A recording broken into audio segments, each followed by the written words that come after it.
G'day punters, welcome back to the weigh-in, the show that we go through all the races from the weekend that's been. There was plenty of plunges about on the weekend, lots of money for different horses. Some that I was able to work out, some that I wasn't. I'm joined by our mate, as always, Luke Marlow. Yeah, I thought you might have been behind a few of those plunges, BJ. Hi to you and hi everyone. I wish I was. There was a few big ones, some that came off, some that didn't come off. Majestic Shot was a good one in the last one. The last race in Sydney. Queensland, there was heaps of plunges. Well, yeah, Stockman was off the map too in that Winter Cup. Our listeners and viewers will remember that we butted heads last week about his chances going forward. I wanted to be with, you wanted to be against. Ultimately, you were proven right. But I still think he had a little bit of bad luck. But we'll get to that race in due course in the last. Well, Majestic Shot, that was unbelievable. I mean, once it led, I was just sitting there wishing I was on it. It was never going to lose. Yeah, it was a good ride by Reece Jones. Just fired her out of the gates, found the front. That 3 kilo claim always helps when they find the front like that. Well, when you're claiming 3, that's the idea. Put yourself in the race because you've got that advantage with weight. So no, he's going well. Yeah, 100%. And even up at Eagle Farm, there was a few goes. Like the go on Natoya, I think she was like $5.50 into $2.70. That was a massive go. There was another couple of goes up there. Duets. The Oaks, it was completely smashed. Yeah, I expected that not to go that way because she was on the back of like 49 days off into a Group 1. Well, the thing I failed to recognise, and I ended up not having a bet in the Oaks, but I tipped bargain. She was 7 weeks between runs into that resumption at Warwick Farm where she was really impressive. So she'd sort of done that before and been effective. But again, she was going to 2,200. So all you can say is that it's a great training performance and she's a natural stayer. And the ride was beautiful. It was. From Hewitt. Yeah, it was. I know that she'd done that before at Warwick Farm, but that was like a midweek benchmark race. Yeah. It was a different scenario, but I think that the pros just really didn't like that Rose's form, and she was it was no good. Yeah, it was no good as it turned out. Yeah, the fresh blood, they gravitated towards it, and they were absolutely right. All right, well, let's move on from Eagle Farm. Let's get stuck into this meeting at Rosehill. Tommy rode 4 winners on the day. The first come up in the first race. It was a 2-year-old event over 1,400 metres. They went 5.5 lengths slower than the benchmark 72. The market was really interesting in this race. Cape Breton, the eventual winner, $2.10 out to $3.60. They wanted to be with Royal Zell. He was $3.70 in the morning into $2.90 off that win at Kembla. I had a late bet on the winner and I still took unders. It blew that much. I mean, I didn't take unders because it won, I guess. Pat myself on the back. Good on you, Marlow. Well done, Marl. But 380 was the SP, so amazing. Tommy lifted him, and he was tough. Royal Zell was heavily backed. Tommy won on it at Kembla. He rode Cape Breton, so I was sort of reading into that a little bit. He probably would have had the long-term commitment with Cape Breton, while I likes to book his riders 2 weeks ahead, I think. So just with that rail in the 6-metre position, I was struggling to find Royal Zell just because I knew it to be back and probably coming wide. Didn't mind the third horse's run on debut at 1,400, Raging Bull. I think it's a horse that will develop into a nice staying type for David Payne. Maybe worth following up in distance. Yeah, Raging Bull was good. As you said, on debut. He had the best closing 200 metres of the race in 11.74. The market also liked the horse from Melbourne, the Mar and Eustace horse, 100 Proof, who looked like he was going to get over the top of the winner, Cape Breton. But, yeah, he did fight hard to win it. Do you give him any hope in this JJ Atkins? 100 Proof? Yes. No, or Cape Breton. That's where he'll end up, isn't it? Yeah, possibly. I haven't even got that far to the weekend yet. Those fields still aren't out. But, no, I don't think he could win a JJ Atkins. But he's a tough, honest horse. The mile, gee, it's stretching it, but yeah, I don't think these are sort of your Group 1, 2-year-olds, any of these. Yeah, either do I. I think I haven't heard the latest, but I would suggest that he'll be on his way up there to contest that race. Royal Zell, it was an interesting move, putting the blinkers on after that win at Kembla. I think that's what the market really liked about him. Yeah, and I know you're talking older horses, but they were a full second nearly outside of the 1400 3 late races later. But these are 2-year-olds, but also late season 2-year-olds. So the times do mean something, I think. But yeah, not much to say for me other than maybe Raging Bull worth a bet next start up in Trip. Yeah, no doubt, agreed. I've got my orange marker on Raging Bull next start. The second race was a Tab Highway Class 3 over 1,100 metres. There was only one 1,100 metres on the day. The market wanted to be with, I'm not sure. The market wanted to be with Nikki Tricks. She was well supported in the morning. Then she was a little bit soft late. Distillate, too good for them. Good ride by Louise Day on speed. $6 out to $7.50. Yeah, first 3 home, leader fence, behind leader fence, midfield fence. So on this rail, out 6 metres, I think that gives you a bit of an idea how it played, doesn't it? You want to be conserving a bit of ground, and Distillate was 52 on its back, was too good. Moetta got a late split, hit the line well, but had 51.5 on its back, so I'm not really sure what that means. It had the right run. Anathol went well. I think it's back on track, Anathol. It didn't come up last time in, only had one start and went out, but I think Cody Morgan's got that horse right, and although it raced in the right position, I could follow it. The best run in the race by a mile was the 5th horse, Patino Ruby. Drew bad, back, had to come wide, hit the line hard. Hard to beat next start in the right race. Yeah, that was an interesting one with Patino Ruby, because I saw the change of tactics come through early in the morning, saying Brett Kavanagh saying that trying to be ridden with cover from barrier 11, which was interesting because she led over the 1,200 metres previously and did a terrific job. But yeah, she's gone good there. Anathol saved all the ground. They wanted to spec him at longer odds, $20 into $9. Foxy LaBelle was okay, same scenario, 20 into 9. I had something small on King's Trust, but he's just a horse that never has any luck, and he didn't have any luck this day. I'm not sure he would have run into the race, but he was in the wrong part of the track and really didn't get a crack at him. Yeah, you could forgive him. 100%. Not much to follow out of that race for me. None of those are going into my black book anyway. The third race was a 1,800 metre race. They went 6 lengths slower than the 94 one by Mubariz. Wicklow was well supported, $4 into $3.50. There was a few goes in this race. Too Much Caviar. He was out the gate, $3.70 to $5.50. There was a bit of money for Always On Show. I had something on her earlier in the week at good odds. And Caesar's Palace was really well supported, $8 into $5. You would know something about her. I think Alicia won on him maybe at Kembla or something the previous start. Yeah, the missus has won 2 on Caesar's Palace. Yeah. Maybe that's why the money came. Jockey changed to a brother. I don't know. No, look, I can see why it was backed. Obviously, Jason going on, it's never a negative, but just got into the gun spot, and in the run, you could see why it was supported. Travelled sweet, was in the perfect spot, presented and did absolutely naught, nothing in the steward's report, so might have come to the end of the preparation, that horse. Winner was dominant. These are not Saturday Metropolitan horses, the majority of these. I mean, this is an off-season type of race. I mean, the third horse has gone around at Mungee 2 starts back.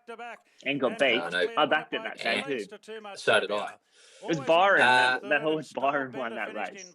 Yeah, Byron, dirty old Byron. Winner only, I think. It was dominant against moderate opposition, but was sort of from a midfield position coming wide into the straight, which wasn't easy to do on the day. I think it could go forward and and win again. But the rest are battlers, in my opinion. Yeah, I reckon. I agree. I think the winner. I wouldn't be surprised if Waller puts him away now. He might be a real nice horse. Yeah. So I wouldn't be surprised if they put him away and set him for a nice race in the spring. Because I think he's a European 3-year-old as well. So he's about 6 months behind the rest of these. So he's done a terrific job to win. And he improved really nicely from that first up win. I know the second horse, PK's Legacy's gone on and won from that debut win in Australia at Newcastle. So the form out of that race is strong. And I'd be following him. I thought the fifth horse was okay. I think he was on the back of 5 weeks. Yeah, he wasn't bad. That's Red Santa. Yeah, he had the best last 200 of the race, 11:52. I think he was back in trip. He was 2,000 metres back to 1,800 metres. He was 4 weeks between runs. And I do think there's a race in him. He'd be the only one outside of the winner that I'd want to follow out of that race. And now the pain begins. What's the pain begin for? Oh, in race 4. Oh, yeah. Okay. Race 4. 1,400 metres, 5.5 lengths faster than the 2-year-old one by Cape Breton. Tragedy beat, I would say, Tycoonist. I got this wrong, actually. Oscar Zulu, I was waiting for the change of tactics to come through for Tycoonist. I thought they were going to go forward on him, given he was third up, 7 days. I knew he drew wide, but he was I just thought that this was going to be a peak run for him. But they went back. They were negative on him. No fault of Cass. She just didn't find clear galloping room. I thought he should have won. The winner was really good, Oscar Zulu, $6.50 into 5. The market identified him as 1 going forward. They sent that through that change of tactics earlier in the day. And yeah, he was really good. He sprinted fast. Born a Warrior was good running on from the back. And 1 down the bottom, Dynamic Impact, had absolutely no luck. Yeah, you've summed it up well, BJ. I think that Born a Warrior ridden cold there. He rebounded off the failure. He was in probably the wrong part of the track. It all went wrong with Tycoonist. I'll be sticking with. I was also on Scream and Shout there. I thought he had his chance. Not much to say about the others. Just one of those things. Tycoonist got it was a sick watch. He just had no luck at all. It was awful. I would suggest, looking at the preparation now, I reckon they needed to get that run into him. I think there must be a 1,578 in 2 weeks' time or something for him. Perfect race. There must be something setting up for him. I'll have a look. Hang on. That's all right. I'll leave you with that. Saturday week, we're back to Rose Hill. There's a 1,500 benchmark 78 there for him on June 19. So beautiful. That's his race. That is his race for sure. Fourth up, peak effort. Definitely, no doubt. Hopefully he draws a gate and we get the change of tactics. But even if he draws out, I think that they'll be sending the change of tactics to go forward anyway. Your horse, Scream and Shout, the market loved him. 650 into 370. I listened to Lizzie talking to Duff on Sunday morning, and she said the saddle slipped. There was nothing in the steward's report. So maybe he can be forgiven for that. She said when they were unsaddling him, it looked like the saddle had slipped. But why isn't that in the steward's report then? No idea. Maybe the stewards didn't notice it. Maybe they didn't follow up on his performance because he's only really got beat 2.5 lengths. They can't be across everything that's happening. That might have been just an observation from Lizzie, and that's good of her to advise it. So there was they just said shortly after the start, shifted out, made contact with a steero from the 350 to the 250, was held up for clear running. So that was all that was said. Yeah, well, if the saddle slipped, he can be forgiven, and it depends whether we see him in the acceptances soon. Maybe he's come to the end of his preparation. I know he's only had 2 runs, but he's a lightly raced sort of horse. And again, too, if only the jockey knew that, and say someone observed it themselves, and without interviewing the rider, then they can't report on it, can they? So no. I can understand that.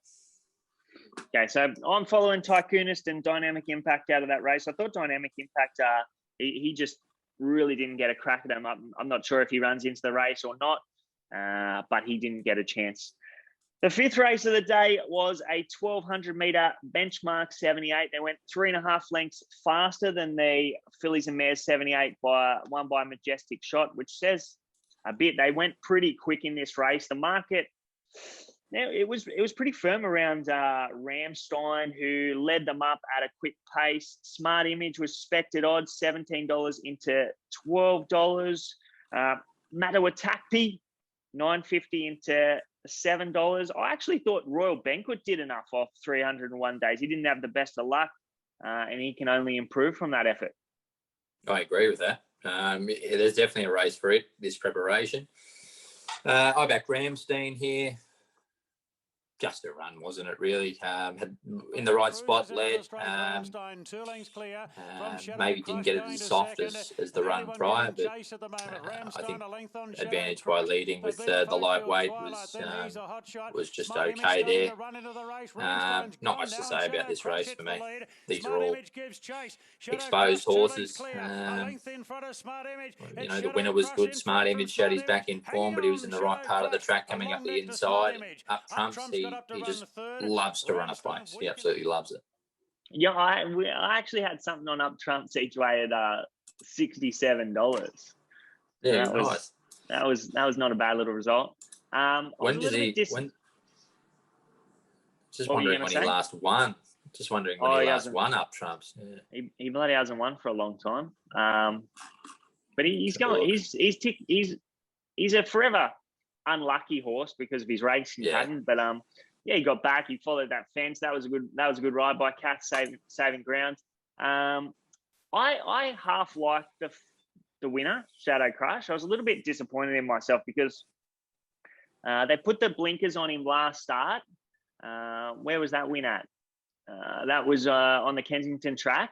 They put the blinkers on him, and his 1,200 metre form was just so-so. I think he'd had 2 goes at it, and he hadn't run it before. But I should have been a little bit more forgiving of that, considering he was a different horse with the blinkers on over 1,100 the previous start. He was going to get the right run. Yeah, a little bit disappointed in myself there because $10 would have been nice about him. No doubt. The sixth race was what was it? It was a benchmark 90. No, that's the eighth race. The sixth race was a benchmark 78 over 1,500 metres. Tommy's third winner of the day. Great House, too good for them. A horse we identified on the show 2 weeks ago. Was that 2 weeks ago? Wariri Falls. He was good. I thought he was a little bit unlucky. The market really liked Air to Air here, $9.50 into $5.50, but safe to say she can be absolutely barred now. Yeah, absolutely barred. I didn't back her, but didn't even go to the line this week. Didn't jump either. Didn't look like she wanted to be there. Wariri Falls was sick. I was on. Just needed clear running at any stage prior to the 150, and he would have won. Just couldn't build the momentum. Too good Tommy. Sort of had Brenton right where he wanted him in the straight, pocketed him. It was funny. I think Gunn was envisaging a run up the inside appearing when the Snowfire was sort of rolling off. It didn't come, but then the horse that was racing outside of it, which was Steely, did sort of roll out a bit, and then that gap came between the 2 leaders, but it was just too late. He'd already committed going in. Then when the run to the outside of Snowfire appeared, it was sort of too late to take that running. So just unlucky. One of those things, but I think he could be probably followed. Great House was a good return. Had the right run though in the right part of the track again. Of the beaten horses. Again, nothing I want to follow. Accountability probably first up there was acceptable, I think. And when the distances get longer, I'd probably get interested in him maybe third, fourth up into a prep. Yeah, those first 4 horses, they put a bit of a gap on the rest of the field. As you said, Wariri Falls, he just didn't get clear galloping room. And if he does at the right time, he wins. He stayed at 1,500 metres there. So I think 1,500 meters, and then we'll step up in distance next go, and he's going to be super hard to beat. Yeah, as you said, great house. So he was really good first up over 1,500 meters. He'll probably be looking for further now. He's sort of a horse that I would think that reminds me a little bit of Wicklow. I think that'll be the sort of scenario. Great house. He was lightly raced. I think he only got. I think Waller only gave him about 3 runs in his first campaign in Australia, and then he's put him away, and he's come back a real nice horse. So that's the sort of scenario that I'd be thinking that is going to happen for Wicklow as well. But I agree. Wairiri Falls is the horse to follow out of the race, and great house. He's going to go on and win more races, but the market's obviously going to identify him as a nice horse going forward. The 7th race was your race, the horse that you wanted to be with, Stockman. I didn't realise that he'd had 3 runs in the last. This made it 3 runs in the last 14 days. So he's having a hell of a preparation without winning. Knight's Order, the market was pretty firm, $4 out to $4.80. There was only one 2,400 metre race on the day. The market actually liked Costello, who didn't finish off, $19 into $9.50. Knight's Order, great ride, Tim Clark. Yeah, great ride, tough horse, well trained, all of that, and looked a target race. It was too good. I was interested in the interference to Stockman down the side, just what actually happened to him.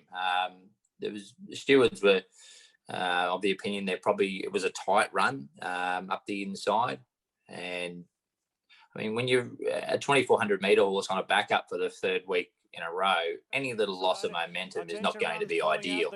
I'm not saying he should have won or anything like that, but I think it put paid to his chances when he got squeezed up on the inside of Parry Sound. They even looked at the film, the connections of Stockman, if there was grounds for a protest, because he didn't finish far behind Parry Sound, but they declined.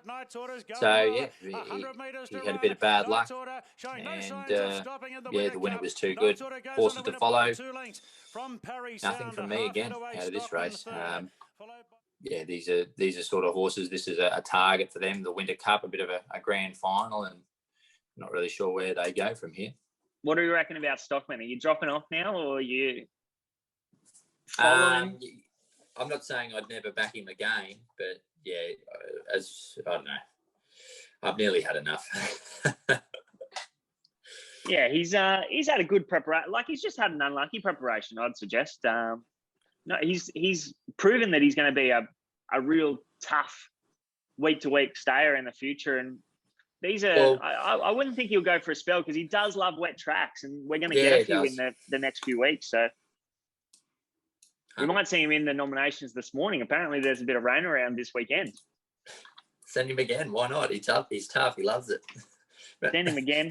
What's that? There used to be an old horse up in Brisbane when I'm talking 15 years ago, called Adavale Hornet. It would nearly race every week in Brisbane. Look him up on the Racing Australia. He dead set go around every week and just run well. He was a tough bugger. Horses that you'd like to own, I guess. The 8th race was... For you. Yeah. I didn't even get the horse's name. What was the horse's name? Adavale Hornet. Has that enriched your life now, knowing about that horse?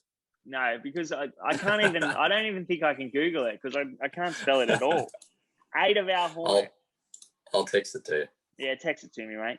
The 8th race was a benchmark 94. They went 6 lengths faster than the 3-year-old 72, won by Wicklow. Tommy wasted down to 53.5 to ride Newberry's, and he was very good. $4.80, stayed firm in the market. Mr. Dependable was an interesting betting move in the morning. I guess they identified that he was going to take up the running. $7.50 into $4.80, and then back out to $9. They liked Welsh Legend, $11 into $7. There was a couple of... there was one hard luck story here. I thought Berdebeck was very good. Very good. Grafton Cup is its own. Make sure you're on, folks. I think it's right on track for that race. It'll be peaking up there. Tommy got 10 days for just squeezing up Pandano at about the 200 when the winner laid in a bit. He's going well, that horse, Uber is. Really good. Well, he's two for, I know, he's, 2 from 3 since returning from a spell. Hey, he's a horse that's right on the up.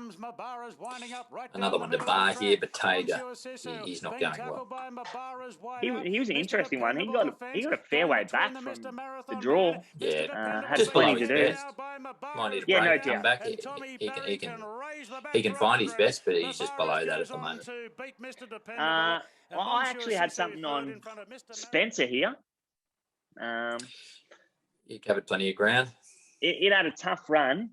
Can be forgiven. I was intrigued because I know you wrote back to my tweet about the claim with Reece Jones. Like, because I was looking on Racing New South Wales in the morning, and I knew that he could ride 51, but they put the rider in, Reece Jones, and then they didn't have like the weight that he would claim to.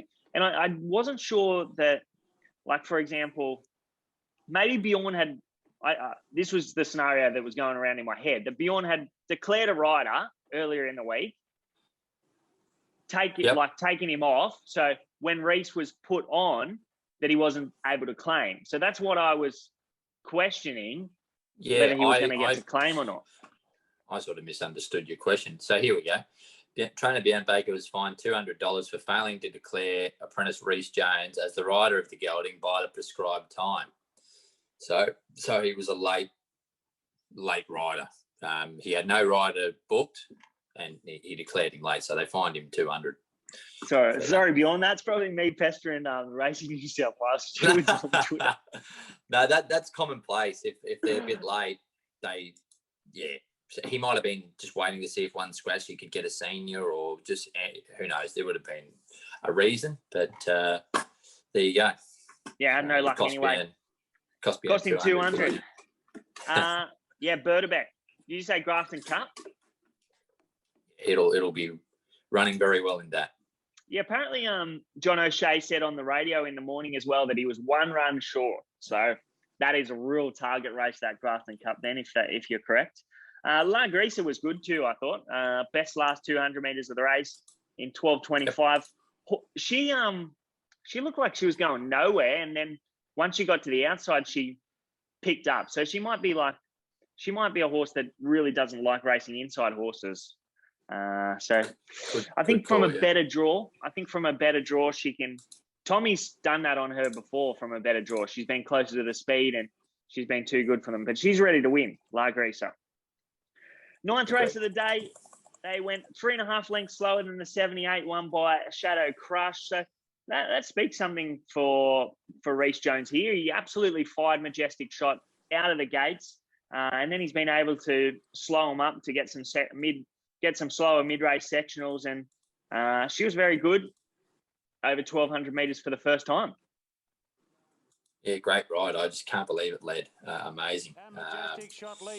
But yeah, she's shown that she's got that ability to be there, and they did slow down a lot mid-race. The time 1:11:27, far slower than the other 1,200 metre race of the day, 1:10:67. So that's a fair bit, and I think what you're talking about, that mid-race slowdown, was part of it. Ran home 34:30.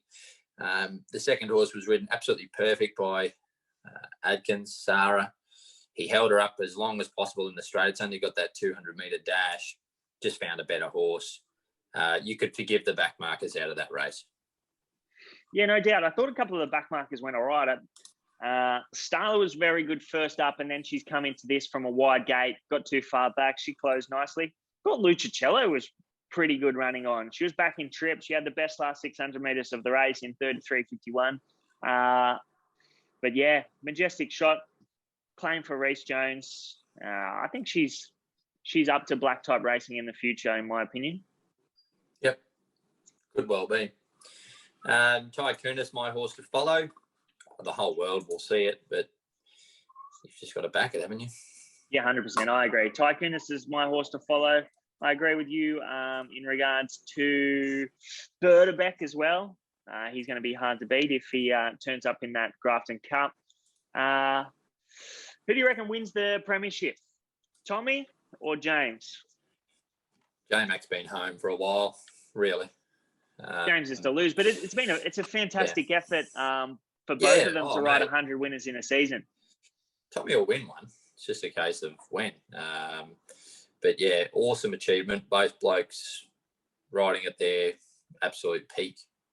So I think it's 20 years since two jockeys won 100 or more races in the metropolitan area. So yeah, I heard that too. It was Brown and Beedman.